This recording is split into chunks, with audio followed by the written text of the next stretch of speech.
It's here, yeah. It's here. We've got game. Oh boy, finally a new game in the Sonic the Hedgehog franchise. It's only been the last time we got a proper game was before that video came out. Wow. Well, it's been 3 years since then. People can change a lot in that time. I suppose I can jump back into the fray. Why not? There's nothing wrong with giving my good buddy Sonic another chance after I basically said I don't have faith in his ability to get dressed in the morning. Socks and shoes, difficult stuff. In all seriousness, you may ask, what's the point in continuing to cover Sonic if you believe it's dead anyway? Good question. One I have a new answer to. But in order for me to convey that answer, there's a need for me to discuss something other than Sonic Frontiers today. Something a bit bigger. So, if you care to hear about all that, buckle in. It's not a topic for the faint of heart, so don't say I didn't warn you. Welcome to the Sonic Fantears review. Which is brought to you today by the Ridge Wallet. If you're anything like me, you got a lot going on down in your pockets as is. I mean, phones can be pretty hefty these days. In addition to the unwanted clutter, there is nothing more embarrassing than struggling to pull my wallet out while the cashier is just awkwardly watching. Lucky for us, the Ridge Wallet aims to deliver a balance of durability and flexibility. You can imagine that I'm quite fond of the sleek, black minimalism of this one, but I also can't ignore the dazzling Forged Ember carbon wallet. I kid you not, these babies are literally as compact as a credit card. This is the wallet I've had since 2017 with nothing in it, and this is the Ridge Wallet housing every card I own. The choice is pretty clear. If you're looking for a wonderful, stylish holiday gift, or just want something nice yourself, check out my link in the description and use my coupon code JebTube for 10% off. That's ridge.com/JebTube with coupon code JebTube. They also have other equally slick tools here, so do look around. Alrighty, back to the Sonic. You see, the title of this video takes on a special meaning because what I would dare say I am more interested in talking about than the actual game is the saga that led to this point, the 5 years between Sonic Forces and Sonic Frontiers. To say that it's been a smooth transition between major releases would be a lie. In no uncertain terms, I've been over my beef with the state of Sonic in 2018 and 2019. No clear vision for the future, memes to distract us from the nothingness, and Team Offline Racing dying as soon as it exited the womb. It's been a bit though, so surely we've reached new heights in that time. But again, in terms of games, nothing. Literally no new games after TSR until Frontiers. Instead, what we get to celebrate Sonic's 30th anniversary is yet another disaster release, Sonic Colors Ultimate. And directly after it, another rush job in the form of Sonic Origins. Though thankfully, because this one mostly consisted of work that was already done, nobody got seizures this time. Pat on the back, good deal. Yeah, so I've not really been any more enthused with Sonic since the explosive rant, let's say. It still blows my mind how in the 5-year gap between 06 and Generations, we got all these games, many of which I would say are better than what we are getting right now, in the era of quality. Specifically in 2020, Sonic genuinely did put out nothing at all. No port, remaster, or even DLC. Don't even bring the pandemic up. Other companies, big and small, had games to either show or release because they had planned ahead or were otherwise capable of communication. Thus, the Sonic Drought 2.0 was officially born. But hang on, I'm neglecting the fact that now, Sonic isn't just a video game series. No, we've entered the multimedia era with things like comics, which were literally always there until they weren't in 2017, and are only read by the most hardcore Sonic fans anyway, or shows, which, again, is not some recent thing, and actual new ground to stand on, feature films. It cannot be denied that these movies have been successful and have attracted new audiences to Sonic the Hedgehog, which is why it's confusing that in lieu of this, Sega opts to not have anything ready near the original movie release. What they then do is greenlight the most controversial remasters imaginable, jack the price up to that of full retail Sonic games, and try to make false DLC money off both of them. Very cool, but anyway, let's not focus on that. Let's focus on the movies. Those are the main event now, even though we wouldn't be saying that if the games were handled properly. Let's go! So, how do I like them? I think they have heart.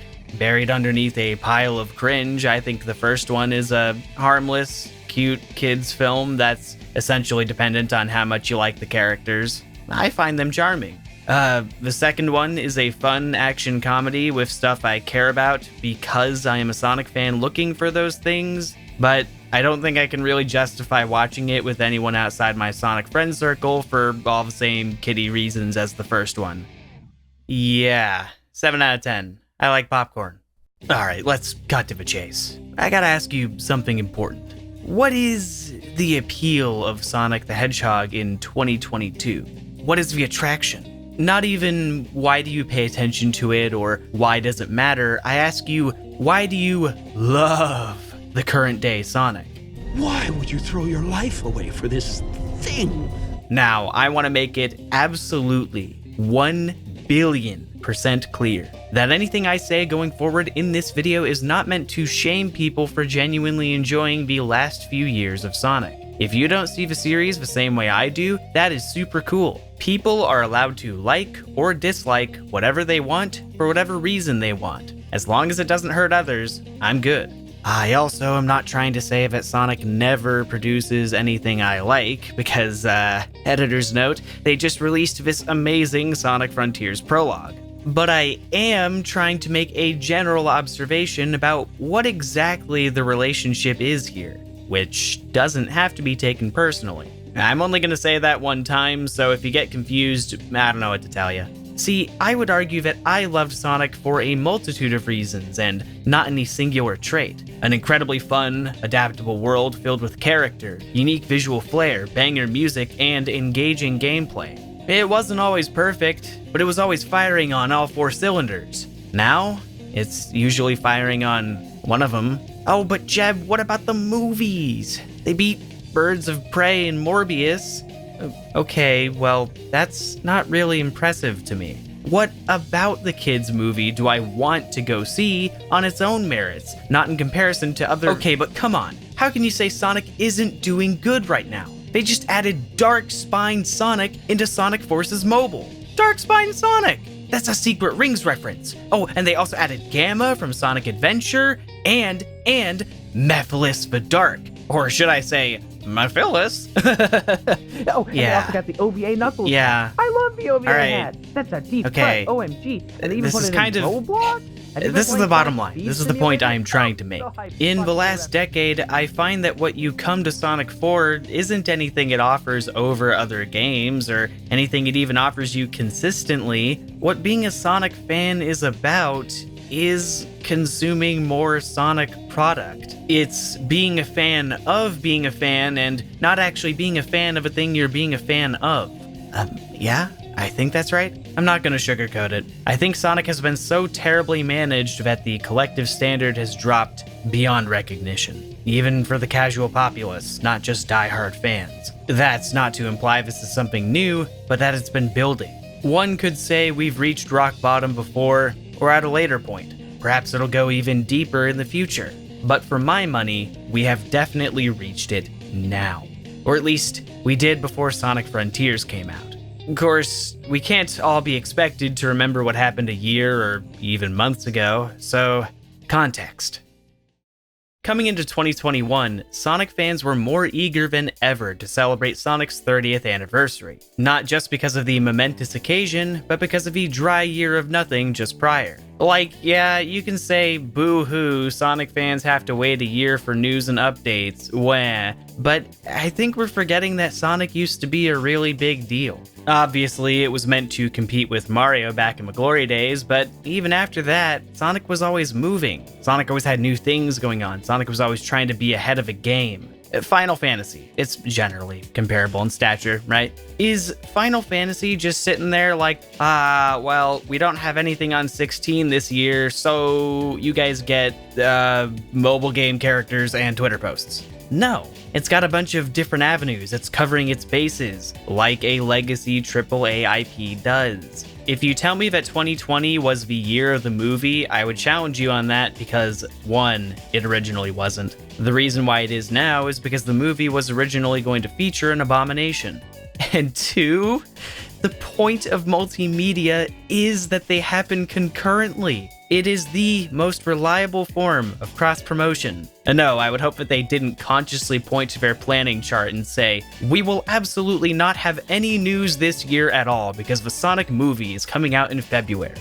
Sure enough, Sonic 2 came out in a year that did have news and even games. When people wondered why there weren't trailers prepared alongside the movie for those games, the defense was that it would be cannibalistic. But we're not there yet. Back to 2021, why is it such a big deal that Sonic fans are frequently informed? Just be patient. Good things will come. Except, will they? I mean, you look at the last decade and you can kind of see that this doesn't look very reassuring. It's not gamer entitlement, it's basic consumption and demand. We, as the loyal, paying customers, want to trust Sega. It's a bit hard to trust Sega when they are hiding after their recent disappointing entries. But what about Mania? Surely the team that made that will... Oh, well, that is how the cookie crumbles. Yeah, Sonic fans were restless, and after being told that 2021 would be the next big year for Sonic, the neurons were activating. And hey, regardless of your opinion on it, Sonic did just have a surprisingly successful debut on the big screen. So, alright, better late than never, I suppose. What are they going to show us in this Sonic Central thing? Alright, so, here's Sonic Colors Ultimate. The leaks were legit, and, oh my god, what is this? This looks... okay, Sonic Origins, yes. The new collection with widescreen Sonic 3... They don't even have new footage to show? Are you kidding me? Look at this. It looks crustaceous. What, did they just grab it from a 2012 Let's Play? Not confident in that one, but come on, let's look at the real meat. Sonic runs through a forest and leaves us with an unintelligible symbol. Dung! Do I dare go see what Twitter has to say? Okay, I'm sorry. From here on, this video is going to be rather pointed, if it wasn't already. The absolute second we got actual news on the future of Sonic, the narrative quickly became about how much content we are getting, how many logos we can fit on screen. After an agonizing wait filled with incredibly bored people igniting such wonderful debates as ambition doesn't mean a damn thing in Sonic, execution is all that matters. Suddenly, we don't really care about execution. We don't really care about the greater details. The fact that games are confirmed to exist is good enough for us. We care about product, the sanctity of the brand. Merch, collabs, Minecraft, Fall Guys, Fortnite. Okay, no Fortnite, but still. Sonic the Hedgehog is still a name that can be placed on other recognizable products. What a win! And for what? Are we investors? Apparently, because we keep passing around these posters that highlight how much of a licensing powerhouse Sonic is, with 2005 looking renders. Don't you think it'd be a bit more enticing to go door to door saying, hey man, check out this sick new game. It's gonna sell millions, you and your kids won't be the same after playing it. No, of course not. We can't do that because there's nothing to show after 4 years. But the world-renowned Sonic team put their logo in front of it mysteriously, so that must mean it's gonna be amazing. Let's spread the good word. I swear, Sonic is a religion. It can literally do nothing at all, but as long as we show up, we'll occasionally be graced with Super Tails and Super Silver Funko Pops. What a surprising reference, wow. Sonic sure does care about his fans, amen. Now, don't get me wrong, I'm fond of neat things like this too, but I just don't understand the uncontrollable hype. We're eating so good. And guess what? I had the peach ring G Fuel. Not only was I not pleased with the drink itself, but it also didn't wash out the fact that Sonic Colors Ultimate had flickering effects, obliterated art direction, and numerous gameplay affecting problems. But we defended that. It doesn't matter that the 2D Wii game is still 30 FPS on Switch. It doesn't matter that the lighting makes the game look deep fried. It doesn't matter that the audio is warped, sometimes failing to play at all. At least I can still boost. Any game can sometimes crash. Any game can sometimes corrupt your save data. Rock bottom. We had 06. It destroyed Sonic's credibility. We had Rise of Lyric. It destroyed Sonic's sales and budget. We had Forces, showing that they still haven't learned the greater lesson from their mistakes, and now we are left with Sonic Colors Ultimate, where we are conditioned to judge the game's quality based on the fact that we can still play it. Strangely, after the game is out for a bit and it seems more accepted to say the remaster sucks, some of the same people defending it backpedal and say that these things are problems, but it's all Blind Squirrel's fault. They deceived Sega and released a crappy game right under their noses, which is why Sega charged $40 for it, and took out the Planet Wisp remixes just to sell them back to you for $5. After they learned their lesson from the paid Supersonic DLC fiasco. Unbelievable. Shameful. Pathetic. But anyway, Sonic Origins, yay! Look at these cute animations, oh my god, wow, Sega's come such a long way. They care so much. Let's celebrate the birthday of Sonic the Hedgehog, yee! Don't criticize the remaster, it's not out yet. They'll fix any of these problems that we can clearly see in front of us. Give Sega your money and then criticize it, but also if you do that, then you bought it anyway, so you can't complain. There's nothing wrong with them charging $40 and then implementing a complicated DLC scheme after. Oh my fucking god, you guys. Sure enough, behind the more pleasing presentation, Sonic Origins is another Sega scandal, albeit to a lesser extent than the one they released 9 months ago, so therefore we forgive it. Note the lack of surprise. Rinse and repeat the same song and dance for the pre-release of Fantears, defending things that don't look great by saying it's not as bad as blank, or that they'll obviously fix it like they always do, of course. We do this over and over and over again, every Sonic release cycle. And I'm not generalizing. I do mean some of the exact same people. In the name of hype, I see nothing to get hype about. For Fantears especially, I felt like I was in a parallel universe to the rest of the fanbase. What immediately looked to me like Breath of the Wild, but now it's Sonic Forces, was evidently this passion project, oozing with pride and personality. And it almost always was for the same reasons. Yo, holy shit, Sonic has idle animation again. They're really listening to the fans this time. Oh my god, Sonic has a cyber arm and is in pain. Sonic is being serious. We haven't seen this in a very long time. Shonen Sonic is back, the story's gonna be amazing, confirmed. Thank God Sega has the confidence to show no cutscenes at all, or anything about the actual story being told for that matter. Oh my god! It's Super Sonic! He's here. He exists. He's transforming, I guess. Praise be that Super Sonic is used in 2022. Ooh, what a trailer.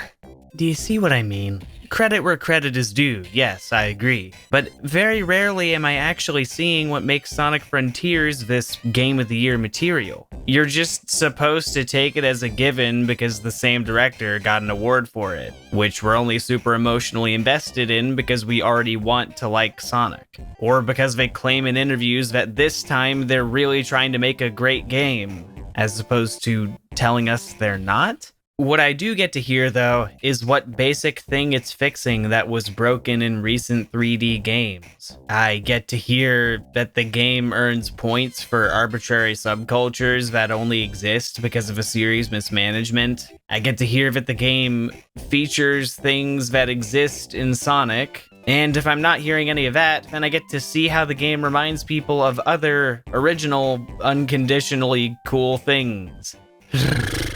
I just felt sad when I looked at it. Almost every single thing I hated about the pre-release of Sonic Forces was happening again, and it felt like only I remembered it. The very first gameplay reveal was almost shockingly poor. So of course, any tiny thing that looks better from then on is a huge cause for celebration. Even though I don't think any rational person doubted that there was more to the game than the initial demonstration. Every day, the Sonic community is desperately clawing for wins against faceless internet people. Look guys, look! If you slow down the footage and look at each frame very carefully, this animation looks a bit better than it did last time. It doesn't matter and is stupid to complain about, but get hype! Look, look! Sonic is the most discussed game at Gamescom. Okay.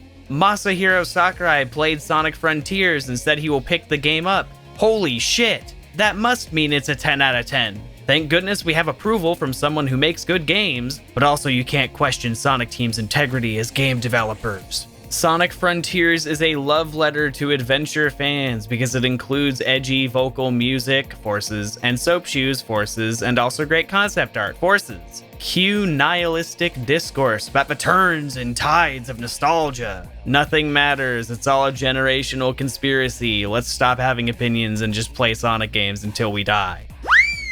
Sonic's appeal in 2022 is that it's a repository for the terminally online. People who camp out on Twitter all day just to have the same debates again and again. People who make it their life's mission to stop the classic or adventure fans from influencing the series. People who actually get upset over self-referential games being referred to as the meta era. People who sit around waiting for bad fan games so that they can say, see, you can't say fans make better games than Sega. People who freak out every time there's a bad take in their vicinity, hurling themselves into an argument and rallying their followers to the cause. But people who will show up all the same because Sonic frequently supplies them with reminders that the brand exists and that they like the brand. We are one with the brand. The reason I care about any of this enough to bring it up today, though, is because this is why Sonic still continues. Sonic exists because it fosters people who need to routinely check in and make sure Sonic is doing okay. People who make Sonic the center of their life. There is always controversy that everyone wants in on. There are always heroes and villains. There's always some cultural hook that offers a personal stake in each Sonic discussion. There are people who prey on this idea and wake up every morning to farm interaction, knowing how seriously Sonic fans take random bozos on the net. It's free followers, baby, so long as we keep the Sonic lifestyle relevant. And really, does Sonic need to excel in any particular category when it has a devout line of kids and patrons? Alright, well, that's all good, and you can feel however you wish about it. But you know something else? There's more going on here than just the fate of the Sonic the Hedgehog series. There's more to it than just, I'm annoyed at fandom culture. Because like most fan bases of this size, unfortunately, it can often go beyond mere opinion on the subject creatively. In the last 5 years, I've often seen it reach real life, and today, I want to talk about that. I'm gonna list some examples for you guys here, some self-contained short stories, and then when I'm done, I'm gonna talk about the underlying themes present throughout. Okay, let's begin. Chow Mix posts a completely objective Sonic artwork then and now comparison, a guide detailing how Sonic's proportions have changed over time. No opinion present whatsoever. Sonic fans freak out because they interpret this as adventure propaganda that is meant to further divide the fanbase. For both Chowmix and other users, future examples of minor artwork comparison or critique would meet a similar defensive reaction. Oh, those insufferable Sonic fans, always trying to prove how minor design changes ruin Sonic forever. In a response to a tweet that literally says, "Give me your spiciest Sonic takes," Emmy Jones says that she will take story over gameplay any day, and thus believes that Colors began the true decline of Sonic. Sonic fans take it upon themselves to ratio her for pushing radical Dark Age beliefs, complete with outbursts of misogyny to the point where she deletes the tweet to avoid further harassment. Some respond to this by saying she just shouldn't say admittedly stupid things online, or that she should be less sensitive. Arlo is trending for like 3 days because he posted an unscripted rant detailing his disappointment with the Sonic the Hedgehog 2 film. Namely, he felt that the movie did not care about being a faithful Sonic adaptation and was instead a generic kids movie with Sonic stuff in it. The Sonic fanbase was not pleased. When he eventually says, "Can I come out of my room now?" Sonic fans respond with, "No! Not until you think about what you've done to the staff. Only once you acknowledge your factual errors." Soon after, Arlo released a follow-up addressing these criticisms. The video ended like this. One final thing before I go. Please, please, please, never shame someone for taking a social media break. I logged off of Twitter for a few days because there was a massive flood of angry people all aimed at me, and I didn't want to just stand there and take it. Many saw this as me sticking my head in the sand and ignoring valid criticism. But you don't know what a person might be going through. You don't know what's going on in their heads or what they might be struggling with. Maybe they already struggle with their emotions sometimes. They might even be taking medication for their anxiety, as I am. Telling them that it's not okay to log off and that they have to just sit there and bear it all is seriously wrong. It's a horrible, horrible thing to tell someone. I think you get the idea. The way Sonic fans treat content creators, no. The way Sonic fans treat other people is fucking bullshit. And I do mean Sonic fans, as in Sonic fanatics. You might say, well, Jeb, this isn't fair. You're only bringing up examples of toxic positivity, acting like it doesn't happen on the other side. But here's the thing. Here's the difference. People who go out of their way to harass others for enjoying new Sonic games aren't portrayed as good apples to begin with.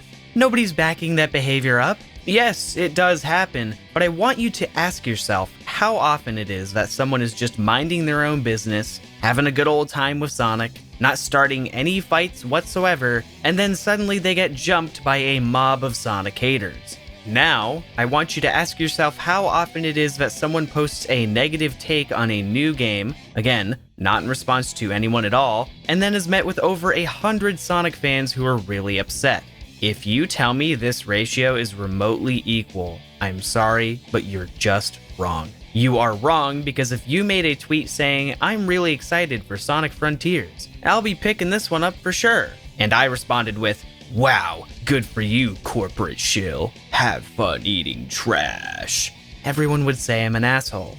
I would say so too, which is why I wouldn't do it. Most people would refrain because they know deep down that it isn't a nice thing to do.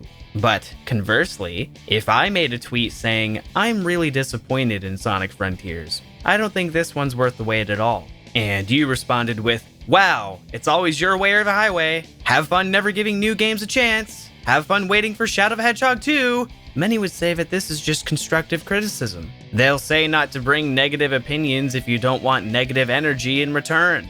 Sonic fans see it as their civic duty to make sure the right people are in this community, to make sure that everyone falls in line with what we're all supposed to think. And that trait is multiplied by 10 when creators make content that can reach thousands of people. Suddenly, one person's opinion can easily spread to a bunch of impressionable or otherwise open minds. So, we gotta make sure the right opinions are put out there. At some point, it's forgotten that creators are people themselves. They're seen as a threat, a looming evil that harms the space of Sonic discussion. It seems that with every unfortunate release in this series, Sonic fans grow more and more defensive, more reactionary, snapping at even the tiniest perceivable dig at Sonic's good name because they themselves feel attacked by it. Sonic is their identity, their culture, Though ironically, in pursuit of this happy-dappy, smiley-diley, rootin'-tootin' Sonic paradise, they end up showing far more hostility and negativity than any of these people they're banding together against. They feel it's okay to bully people as long as the perceived majority doesn't like what that person says. They don't care about directly hurting the feelings of individual people behind the screen, but what they do care about is protecting the feelings of unnamed employees working on a product you pay money for, who nobody's even harassing in the first place. They don't truly want an environment that lets people enjoy things, because publicly enjoying unpopular 2000 Sonic games will poison the franchise. So negativity is okay as long as it serves the current Sonic quota. Now, I'm sure you can imagine that I've had all kinds of swell interactions myself, namely because I want Sonic to be the best it can be. I believe it can be. But of course, I would give my opinion on why it's not, from every angle down to the marketing. And every time I did this, who cares? Touch grass, play other games, no one likes you, blah. Okay, understood. Sonic fans don't want improvement. They don't want it. Take it back. They don't want things to be better. It's perfectly good as is. They don't want to rock the boat. They just want more Sonic. And they are getting more Sonic. Why can't we all just sit in a circle, hold hands, and sing Sega? Well, I'd love to, but I can't. I can't because the suits who run Sonic still make terrible decisions, and rather than talk about it in a civil fashion, my peers would rather find a new villain every week. Anyone but the squeaky clean $1 million corporation, that is. They would rather make themselves victims as an excuse to go around saying the most disgusting, horrible garbage about complete strangers they don't know. All this for giving opinions on a video game series in your own online space. But of course, that's only a very unmerry bunch. Is bad behavior in the Sonic community anything new? Is it a recent phenomenon that Sonic fans throw tantrums and drag people through the mud over negative media reception? No. And again, most fan bases that are this robust will have their cliques, their tribes, their hierarchies. They'll generally just be smaller portions of our greater society. So why did I decide to single out Sonic fans today? Why make a whole point about it if you can just sum it up as people are kinda dumb? Better yet, why decide to focus on the pre-release instead of the actual game, Sonic Frontiers? Well, because I want it to be clear that in this regard, it doesn't matter how Sonic Frontiers turns out. That game could be the most amazing Sonic game we have ever played, and it would not change or validate the blind consumption, the gatekeeping, or the borderline willful amnesia that came before it. I don't want people to forget about this, now that they have their new toy. You know, it always brings a smile to my face when I see a tweet calling this behavior out, or when I see somebody address it in a Discord server. But that post will likely fade from eyesight the next day, might fade from memory in the next week. I wanted to do it in video form, have something that I or anyone else can easily come back to if this all happens again in the future. And it will. But the reason why I honed in on Sonic today, and not just obsessive fan activity in general, is because I believe the state of Sonic encourages this toxicity. Sonic has done a phenomenal job at beating the expectation out of us that it will perform by top industry standards. After all, starting in 2015, we have been looking at a different Sega. Different Sega places a priority on releasing games of rushed or compromised quality at a slower rate. Different Sega ensures consistency that we did not see in the 2000s by placing a far lower budget into each title, expertly laying the groundwork for a simple, safe family experience. Different Sega also assures us that Sonic games are selling very well despite apparently not having the confidence to show individual game numbers. Annual reports at least tell us they're making more money than they put in. Different Sega executes a precise maneuver of starvation. Rather than pumping games out like a machine gun, Different Sega allows Sonic fans to stir, ruminate, place their everything into this community, and then wait to do the same thing again. believing that next time, things will finally pick up, even though they allegedly already have. Different Sega now gets results not through force-feeding an army, but through the creation of black holes. Cultivate enough black holes, enough people who will consume any and all Sonic content, sustain them by tossing in goodies every month, and you'll have just enough power to get by. Put black holes together, though, and you'll have a violent outcome. But I suppose I'm a part of that, aren't I? In 2019, I published a video titled, Farewell, Sonic. Forever? I didn't really have any expectations for this video other than, I'm going to get destroyed, but I want to say these things anyway. I only really intended it as a bookend to my previous videos on the adventure era, because I wanted to share my favorite Sonic memories, and then subsequently demonstrate how almost everything I cherished was gone. This video immediately blew up, but to my shock and surprise, not in my face. Oh sure, I got plenty of mean comments, but I was left in astonishment at just how much support I was getting, even with my exaggerated maniacal tone in the video. Those angry replies felt few and far between when I had thousands of people telling me that I allowed them to feel more comfortable sharing their honest feelings about Sonic. The feelings that before weren't cool to say, both about the past and present. But one day, one Christmas morning I shall never forget, I got a message from the then manager of Sonic Official, Aaron Weber, whose work I criticized in the video. You can be sure people were sending it his way. He shared many things with me, not all of which I'd like to put here because I don't exactly want to start a flame war around the things we didn't agree on. One thing he told me that I'd like to share though, is this sentiment. It's okay to be frustrated. It's okay to be angry. It's okay to be upset. I urge you to take all that passion and emotion you feel, all that frustration, and try to find ways to foster and become the change you want to see. Complaining and walking away is easy. Finding a way to improve or adjust the things you care about, that's where the real work begins. Maybe Sonic doesn't mean much to you anymore, and it's alright if that's the case. But if someday it does again, I hope you'll consider taking the most difficult road to travel and trying to get involved officially in some capacity. That is not the road I chose, but I did choose a road nonetheless.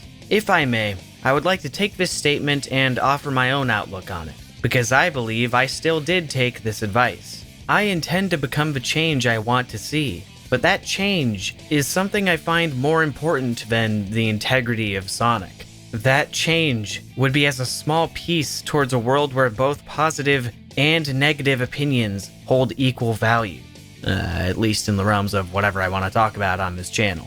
A world where people show understanding upon hearing a negative opinion. A world where people show respect upon hearing a positive one. A world where people may disagree, may have a debate. They don't even have to be super nice about it. But they can understand that said debate doesn't immediately end with positive good, negative bad. These two energies are both necessary for anything to get done. If Sonic fans never gave their negative opinions, one of my favorite games, Sonic Generations, would never exist. My purpose in continuing to cover Sonic, though, is that I do care. I care for people saying what they truly believe about this series. I care for the new Sega to be held accountable, for their close fan relationship to include feedback over promotion. I care for fans to have the ability to show love for games without feeling the need to be defensive. But that necessitates fans being able to hate games without feeling scared of those who won't agree. I want to talk about Sonic because I believe the franchise should be able to improve not by someone else coming in and fixing it themselves, but through everyone finding common ground and understanding through communication, for enough people to encourage Sega to do the same. It's obviously an uphill battle to plead that people treat each other how they'd like to be treated, but that's okay. If even one person could take something away from this video, maybe change how they react to someone posting an opinion they don't like, maybe guide a friend to do the same, that's all I need. Because one change can make all the difference. As for Sonic though, I know I spent a lot of time mocking the consumerism of it all, but I'm actually not gonna say you need to vote with your wallet. You can buy whatever you're interested in, and you really shouldn't feel ashamed about that. Besides, I think at this point the kids will guarantee Sonic's able to keep the lights on anyway. But I would like to encourage people to be truthful to themselves and to others. Tell people how you feel. If you express your interest or lack of interest in a Sonic thing, then word can get around and the series might be financially supported accordingly. If we promote an environment where our voices matter, then maybe it can be so.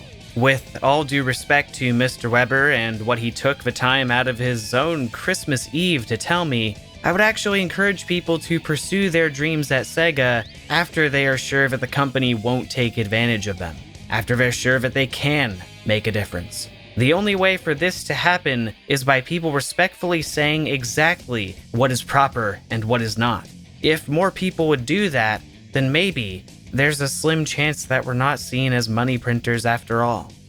Or maybe we can just continue to have Sonic-era culture wars and prove people right that we're a bunch of neckbeards. It's always your choice.